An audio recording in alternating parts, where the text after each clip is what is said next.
اللہ الرحمن الرحیم نحمد نصلی علی رسولہ الکریم۔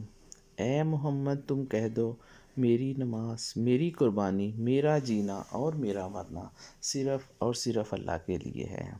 نماز کی اہمیت اور فرضیت سے تو ہر مسلمان واقف ہے، لیکن نماز کی حکمت و فلسفہ اور نماز کی روح سے واقفیت نہیں۔ اس کے لیے بہت ضروری ہے کہ ہم سب مسلمان نماز کو صحیح روح کے ساتھ پڑھیں۔ اس مادیت زدہ ماحول میں ہر شخص حصول مال و زر میں اس قدر غرق ہے کہ اولاً تو نماز کی ادائیگی کی طرف توجہ ہی نہیں دی جاتی، اور اگر ہم لوگ مسلمان پڑھتے بھی ہیں تو اس قابل نہیں ہوتی کہ ہم اس میں کار فرما روحانی کیف و سرور سے آشنا ہو سکیں۔ آداب نماز کی معرفت اس لیے بھی ضروری ہے کہ یہ نماز ہمارے ظاہر و باطن میں براہ راست ایک مؤثر انقلاب کا پیش خیمہ بن کر ہماری زندگیوں کی موجودہ جہتیں بدل سکے۔